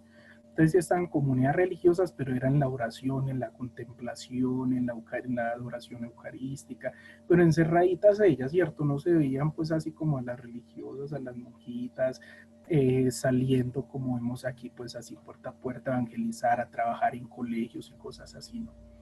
No se tenía pues todavía ese trabajo tan activo de ellas, pero sí obviamente están las comunidades religiosas, pero era de una experiencia más orante y más contemplativa. Gracias, Joan. Con gusto. Por eso es que yo les decía que Santa Laura Montoya fue una pionera de la evangelización y una mujer que... Alejo sabe que Santa Laura Montoya, mejor dicho, para mí es una vida... La matrona. es una vida hermosa esa mujer, es una santa que misionó incluso en contra de lo que la iglesia tenía en el momento, que le prohibieron, pero ella por amor a las personas y por su amor a Dios y por su evangelio fue y evangelizó, y bueno, gracias a Dios es una santa. Y consigan o algo la autobiografía. La autobiografía ya es un mamorreto de libro así. Eso es una cosa grande y ella la narra toda en primera persona y es una vida hermosísima. Es Yo una vida... alcancé a leer un poco digamos que los apartes, porque pues digamos que los apartes son más o menos así, y son los apartes nomás de la vida de ella. Imagínense la obra completa de todo lo que hizo en vida, debe ser impresionante. Sí, es decir, sí, lo de la autobiografía es un mamorreto. Aparte de eso, pues tiene otros libros, yo aquí tengo algunos. Tengo Lampos de Luz, tengo los dos de Lampos de Luz, tengo Manujitos de Amor y de Mirra, bueno, ahí tengo algunos ahí en la bibliotequita que sé por ahí atrás. Pero Alejo, díganle a Alejo que les lleve aguinaldo y que les rife una autobiografía a Santa Laura Montoya. Bello tú. Es una vida muy bonita, es una vida muy bonita y que muestra el papel de la mujer dentro de la iglesia, dentro de la evangelización, pionera, mujer berraca, entregada a Dios, mística, muy parecida a San Juana de Udesbeamo, fundadora, misionera, mística, mejor dicho. Entonces es una mujer impresionante, completamente enamorada de Dios y de la Virgen, como ella misma lo muestra. Entonces, pero bueno, no sé si de pronto tengan alguna otra pregunta. Bueno, pregunta o aportaciones o claridad, bueno, les quedó claro el Eso, tema. aportes. Exacto, sí. Yo sí, Giovanni, con base en lo que acabas de decir, inicialmente el manejo, la lectura de la palabra de Dios era para el clero. ¿En qué momento la mujer entró también a poder participar de esta lectura? Todo ello empieza a tener fuerza con el Concilio Vaticano II. Solamente hasta a partir de 1663.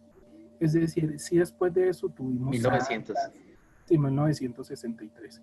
Sí, porque nos dobló un poco la época de Juan Dije Eudes, 1660, no, 1963.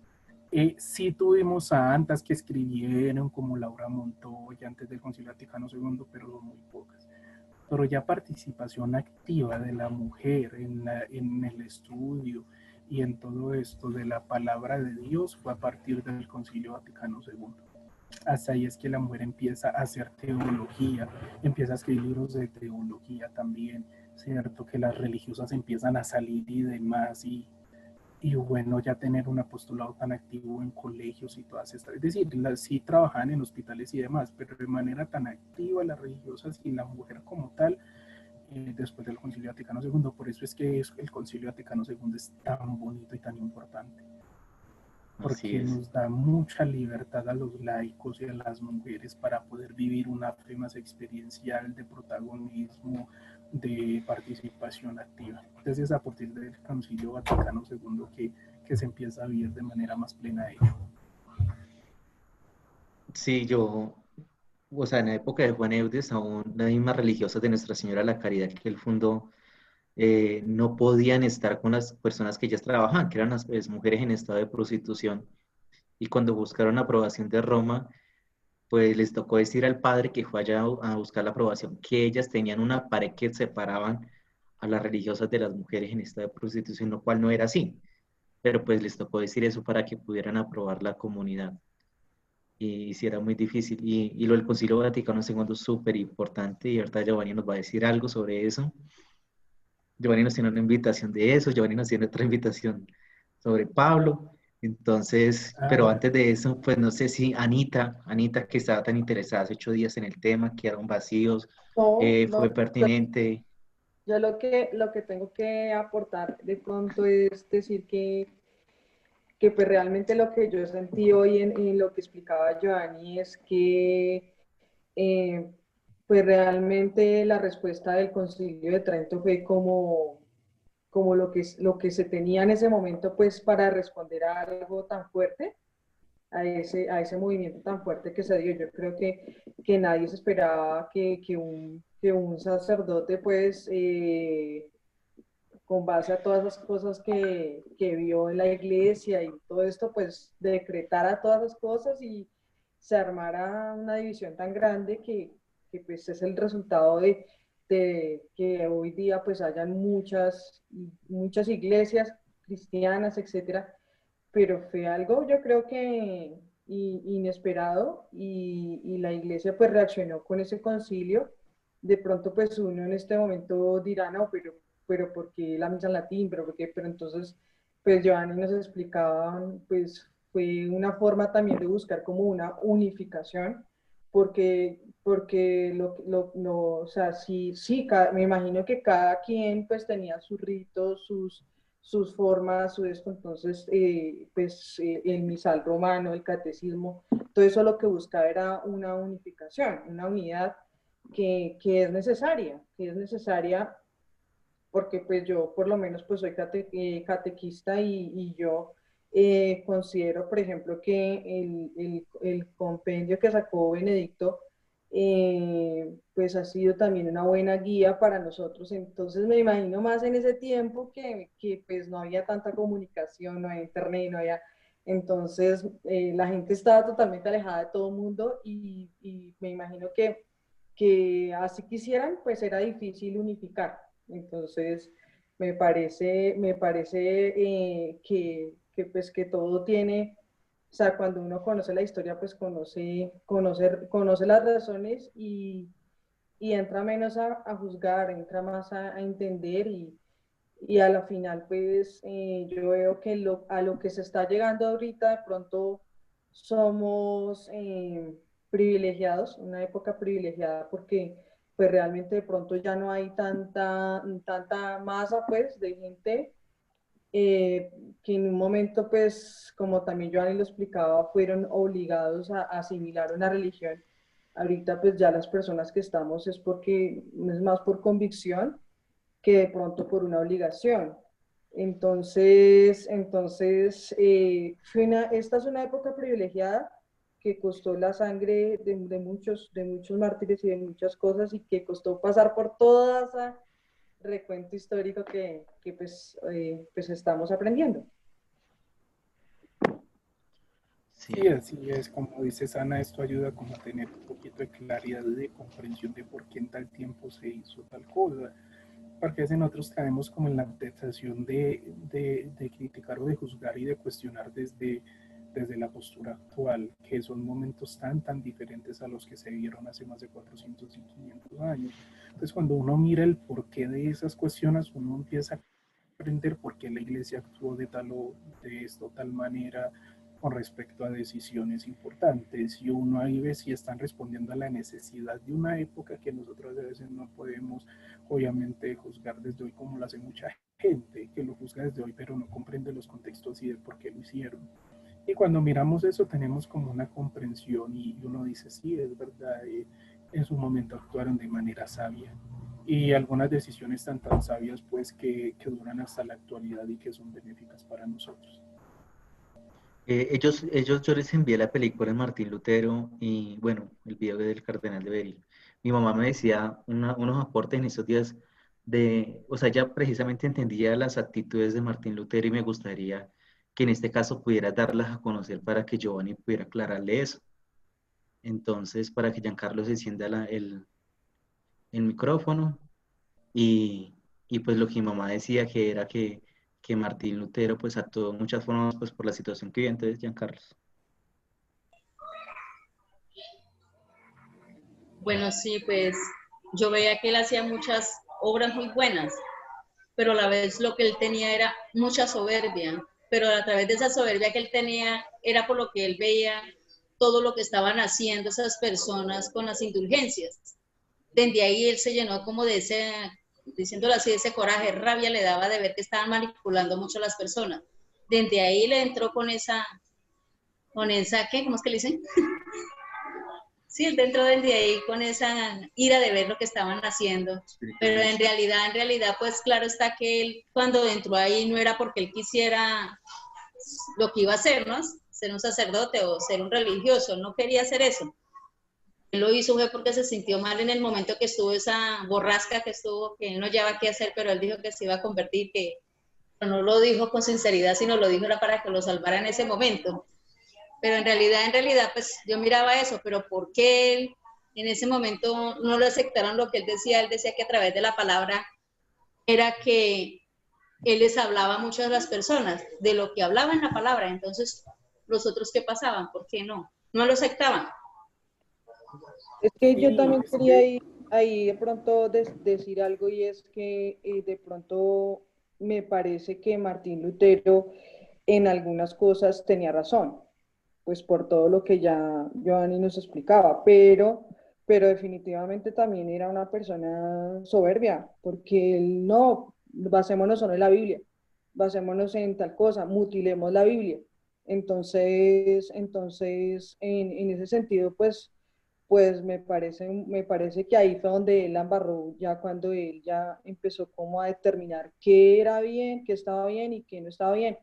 Pues obviamente siempre ha habido antitestimonio, pero pienso que el problema fue ese.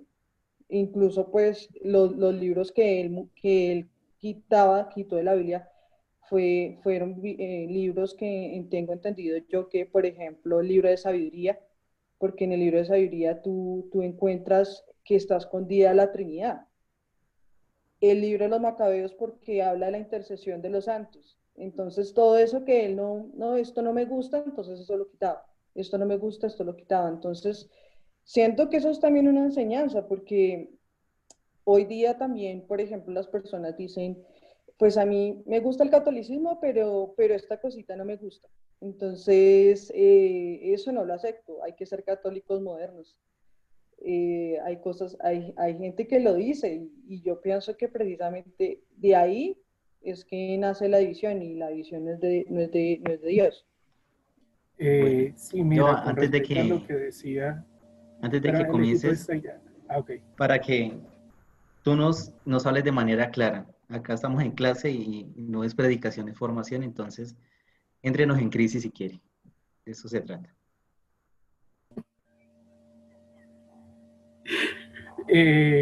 No, tampoco está llano. Eh, bueno, con respecto a lo que decía la mamá Aleja, tiene mucha razón. Miren, Martín Lutero, normalmente a veces hay gente, sacerdotes en la universidad le dicen San Martín Lutero. Y de aquí salió Éntrenos en crisis, yo digo sí, sí. Miren, mucha de la concepción del Concilio Vaticano II y la evolución de la Iglesia se debe gracias a Martín Lutero, a pesar de la división, obviamente, que se tuvo con la Iglesia. Lo que estamos viviendo de hoy de la enseñanza con la palabra y demás, y de darle un papel tan importante a la Sagrada Escritura, incluso en el lenguaje local, mire que lo hizo San Martín Lutero incluso, más que lo hizo Martín Lutero incluso desde antes del Concilio de Trento.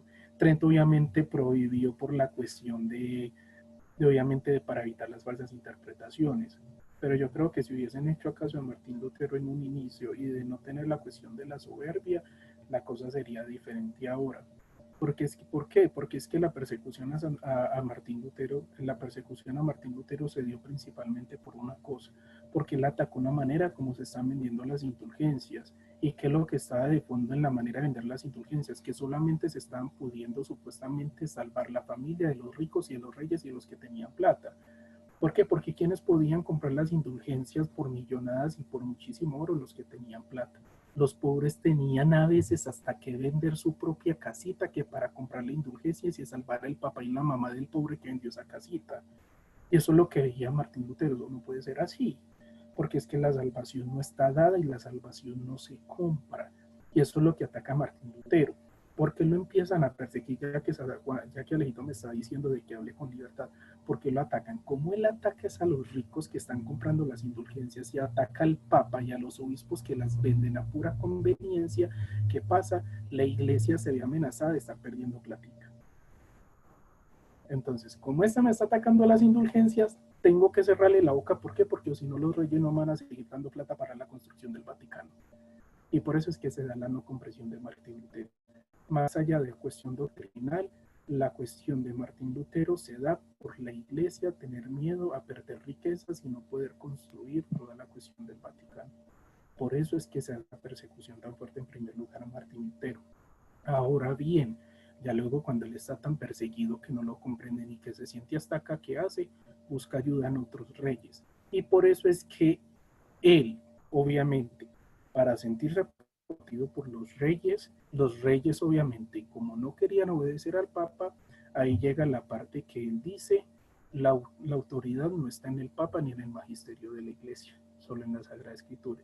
¿Por qué? Por una cuestión ya más política, cuando él ya no tenía salida. Entonces, como él necesita aliarse con reyes para que lo protegieran, y los reyes a él lo empezaron a proteger, ¿qué pasó? Los reyes obviamente empezaron a decir, nosotros no tenemos que tener obviamente obediencia a los obispos ni a la tradición de la iglesia ni al papa. Y por eso es que ya luego en la Reforma Protestante se define al final que obviamente solamente la Sagrada Escritura y no esa parte. ¿Pero por qué? Porque por una cuestión de protección, porque ya no tenía nada más que hacer, entonces tuvo que obedecerle a los reyes. Y por eso es que se da esa parte del no reconocimiento del Papa y de los obispos en su momento. Pero en principio la tuvo. La tuvo en principio, sí. ¿Por qué? Porque si él no lo hubiese tenido, él no hubiese comunicado, por ejemplo, en su momento como propuesta de reforma dentro de la iglesia lo que él pensaba. ¿Por qué? Porque él se lo hizo saber a los obispos y a los papas de turno. Pero cuando no lo comprendieron y lo empezaron a perseguir, ¿qué le pasó? Le tocó empezar a buscar refugio afuera. ¿Por qué? Porque no lo comprendieron, porque se les metió dentro del rancho, que era lo que más les gustaba. Entonces, sí, sin lugar a duda, fueron acciones muy, muy buenas. No fueron comprendidas en su momento. Qué pesar, qué pesar. Pero son aportes de Lutero que nos deja la iglesia para aprender, a nosotros para aprender, y que incluso nos siguen ayudando, porque a partir del protestantismo, por ejemplo, es que se comienza a estudiar de una manera más crítica la Sagrada Escritura. Y es lo que empiezan a hacer luego los católicos, es lo que empezamos a hacer luego los católicos. Miren cosas que vienen de Martín Lutero y demás. Obviamente se conocen muchas otras cosas pues que nosotros sí reconocemos, ¿cierto? Es lo más normal. Pero, pero sí, esas son cosas que uno dice, este man tenía razón, viéndolas desde el punto de vista de hoy también, ¿cierto? Lástima no fue comprendido, lástima que las cosas se fueron por otros caminos y que hubo un daño pues que resquebrajó y dividió a la iglesia en un montón de pedazos y que ahora vemos en el momento, ¿cierto? Pero por eso pues se da esa no comprensión de Martín Lutero. Sí, yo lo que creo es que, pues obviamente y en la Biblia está del mal, siempre Dios saca el doble o el triple de bien. Entonces, pues esto fue algo malo, pero pues indudablemente Dios sacó muchas cosas buenas de ahí. Pero pues yo también insisto que muchas veces, o sea, que el mal siempre se disfraza de bien, porque si uno supiera que pues, o sea, si el mal se te presentara a ti, pues como es, yo creo que nadie optaría por eso, pero puede ser que sea un 99% de verdad y un 1% de mentira, y ahí es donde está el tema. Pues obviamente pues yo no, pues ninguno es digno de juzgar como tal a Martín Lutero, ¿no? Pero pues a mí me parece que es una reflexión de vida, pues porque, como te digo, o sea, muchas veces uno está de acuerdo con el catolicismo, pero solo en ciertas partes. Por ejemplo, pues voy a dar un ejemplo, digo, pues, por qué no pueden haber mujeres sacerdotes, por ejemplo? Entonces, entonces yo digo, no, pues voy a crear una religión en donde sí puedan haber mujeres sacerdotas, algo así. Es un ejemplo, pero digo que hoy día, pues también, o sea, que si uno, digamos, se deja llevar por la soberbia, pues eh, uno puede caer también en eso. Y yo digo que pues también puede ver ahí, yo puedo decir, no, pero es que las mujeres somos también muy sabias y muy inteligentes y bueno, o sea, mejor dicho, como que disfrazar eso y polemizarlo y pintarlo y como sustentarlo con cosas que uno ve. O sea, entonces, pues, como te digo, no es entrar a juzgar, pero definitivamente para mí sí fue un daño a la iglesia grande, grande. Pues Sí, por lo mismo claro, que fue tú un daño, comentabas, sí, las muertes que un hubo. daño, obviamente, como les dije, porque fue una división muy grande, pero que ese daño simplemente le hace una parte unilateral, es decir, simplemente por culpa de esta parte, ¿cierto?, de Lutero, sino que es un daño que provocan dos partes, y eso siempre hay que verlo así, es un daño que provoca Lutero y es un daño que provoca la misma iglesia en la no comprensión y aceptación de que tiene que mejorar y cambiar, porque esa era la intención principal de Lutero, hacer una reforma dentro de la iglesia y hacer ver de que estaban haciendo mal. Entonces, por una parte está por tomar sencillamente la decisión de desobedecer, y por otra parte está esta de la iglesia de no caer en la conciencia de que tenían que mejorar y cambiar porque es que estaban llevados, estaban haciendo las cosas mal. Entonces es un daño que forman dos partes y que a las dos partes hay que verles por igual. Siempre van a haber errores porque es una iglesia, es una institución obviamente que la base y la roca es Jesucristo, pero es gobernada y ligada y llevada por los hombres y las mujeres. Y desde que cualquier institución sea obviamente llevado por el ser humano, siempre se van a tener errores y cosas a mejorar, eso es de ahí. Pero obviamente, como dices, Dios toma de las cosas malas cosas buenas. Y eso nos muestra toda la historia de la salvación, que hay que leerla como una espiral. Miren, en la historia y la historia de salvación no es un círculo, porque un círculo repite, repite, repite, lo de nosotros no es así. Tampoco es lineal que va derechito y derechito como de manera perfecta sin tener ningún error, tampoco. La historia y la vida cristiana y la historia con Dios se vive de manera espiral. Es decir, avanza y se puede retroceder, pero esa espiral sigue avanzando y avanzando y avanzando y creciendo. Hay retroceso, pero avance. Y así es que se lee la clave de la historia de Dios. ¿Cierto? Con errores que se retrocede, pero que se sigue y que siempre se van creciendo.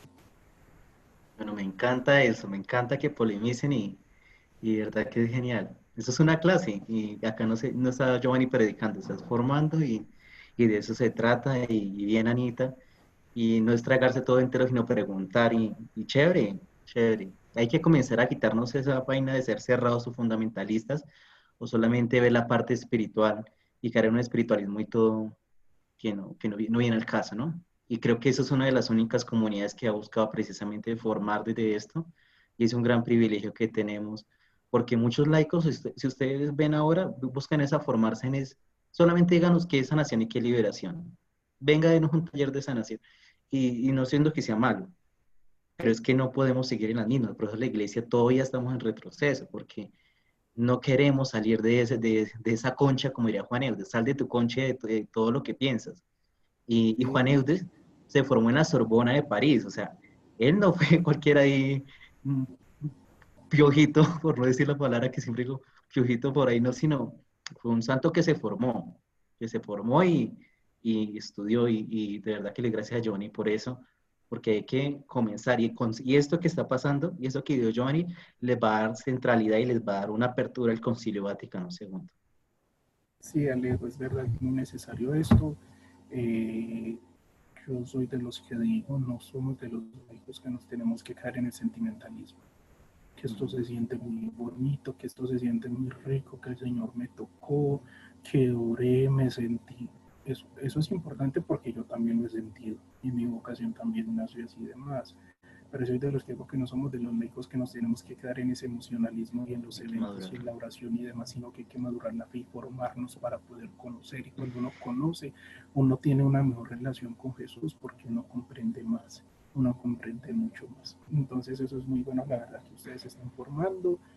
Y bueno, Alejito, yo creo que ya todos pues así han participado, han preguntado, han aportado, ya David, Camila, Erika, Ana, tu mami, tu hermano ya también pues han preguntado. Entonces, ya hablando de la formación, eh, está la propuesta que les comentó Alejito. Ah, sí. Bueno, Giovanni va a ser profe de la teología de San Pablo.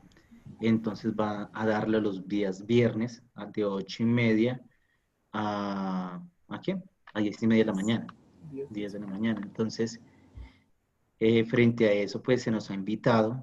Anita pues va a tomar el curso, la hermana también, mi mamá, Camila pues ella ya nos dirá luego, y David, no sé, él que confirmar.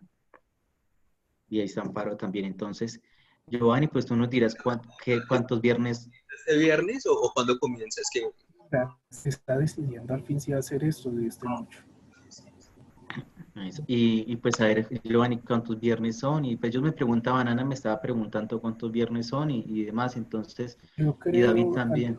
sí, yo creo que máximo sería el resto de septiembre, octubre y noviembre. Serían 2 y medio más o menos. Creo que serían 8 o 10. Y vamos a ver todo lo que es la vida de él, de la cuestión de su conversión, que es un punto muy importante de él, ver él que es antes y después de su conversión, ver toda la importancia de sus escritos y demás. Entonces va a ser obviamente pues algo muy chévere para quienes quieran capacitarse y formarse en esa parte. Listo. Listo, entonces yo le doy razón a Giovanni para no demorarlo más y entonces vamos a estar atentos a eso y Giovanni también me va a estar mandando razón sobre eso y vamos a tenerla ahorita. Entonces Listo. Y Giovanni nos va a preparar un curso de Concilio Vaticano II, no sé para cuándo, él me dirá para cuándo lo tendrá y pues va a darlo acá también los días martes, que a él le encanta Concilio sí, ya Vaticano luego II. Alejo me dice más o menos cómo tienen la agenda de la formación de ustedes, por lo que van a ver vida del reino. Entonces, ya dependiendo, pues así, ya de la agenda que tienes, pues hablamos y miramos cómo cuadramos 2 sesiones de esa parte del concilio, para que ustedes vean, pues, como tal los avances tan grandes que se tienen para nosotros los laicos, para las mujeres, para que es una belleza, es una maravilla. Bueno, Giovanni, gracias. Gracias de verdad por todo lo que nos has podido aportar y gracias a todos los que han podido estar. No sé si alguno tiene que dar gracias y pues ya terminamos la sesión. No, yo les agradezco mucho por la invitación, muchas gracias también por tenerme en cuenta y saben pues que a la orden también por lo que necesiten, Alejandro y la comunidad.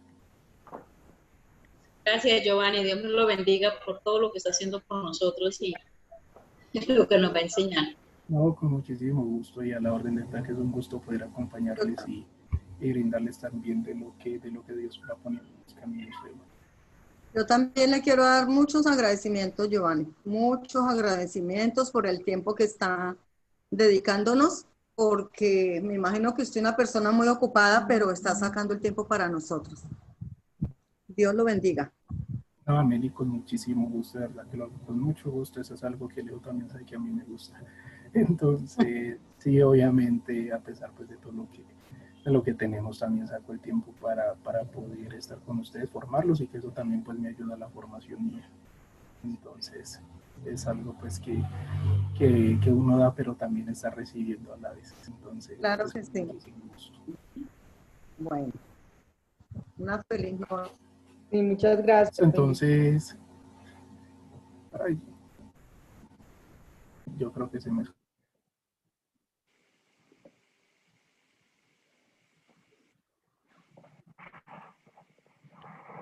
Creo que Giovanni se le fue el internet o ya Sí, se salió. se quedó congelado. Entonces, de verdad que gracias. ¿Cómo les pareció?